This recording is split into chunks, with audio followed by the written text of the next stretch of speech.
When we start breeder bin, we usually start with bedding and food source and the volume of worms that we're going to be putting in each bin. And this process we allow to go on for anything from 2 weeks to 3 weeks. Some may even allow a month, depending on the rate at which their worms reproduce. But this process, I'm wondering, can we skip this process?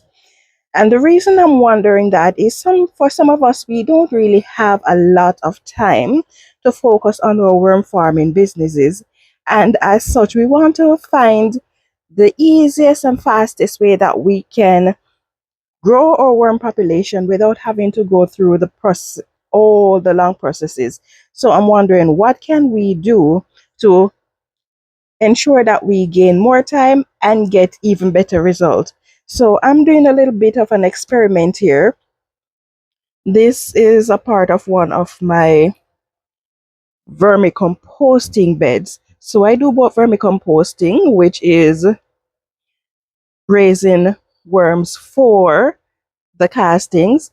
And then, as you can see with the upper tray here, I do vermiculture, which is worm breeding.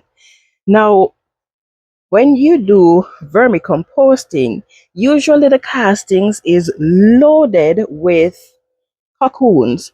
So, you, with that in mind, can we eliminate this process of starting a breeder bin? So, how would you do that? After harvesting the castings, in general, we would allow some time to pass.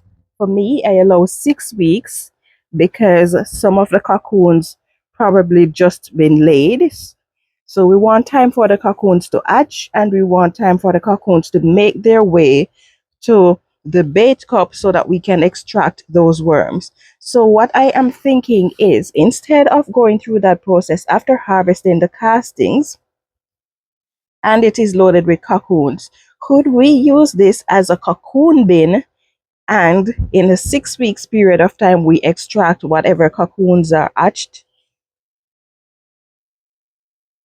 We extract the worms and then we can put the castings on the market. But by doing it this way, you're getting the worms and you're eliminating this step, which saves you a bit of time because it takes a lot of time to prep the bin and having to maintain it for 2 weeks. I see a little wisp trying to escape. Prep the bin. Oh, I put the worm in the wrong bin. Should have been in this one. Anyway, yeah, so it takes a bit of time to prep the bin, maintain it for 2 weeks, and then have to go through the process of extracting all the worms that are in here to restart another bed. So could we use this process to shorten the time and get the same result?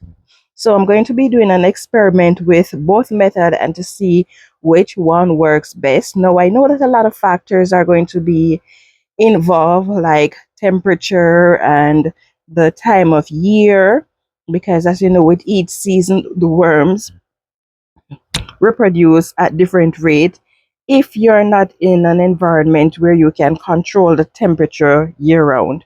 So I know a lot of factors play a part in it, but can we use this method where after harvesting the castings we had more moisture rather than allowing the castings to dry out as we usually do?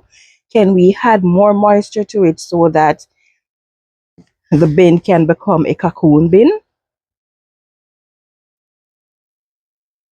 So instead of using a bait cup to extract the worms as they hatch, when we turn it into a cocoon bin, what we want to do then is to feed the bin. And you continue feeding over that 6 weeks process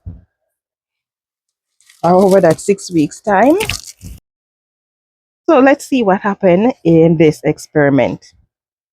So if you would like to see the update on what's going on, we suggest that you subscribe to our channel if you haven't yet done so. Don't forget to turn on your notification, and if you have any questions, please feel free to ask. Thank you so much for watching, and I hope you have yourself a wonderful day. Yeah, man, a time for grow.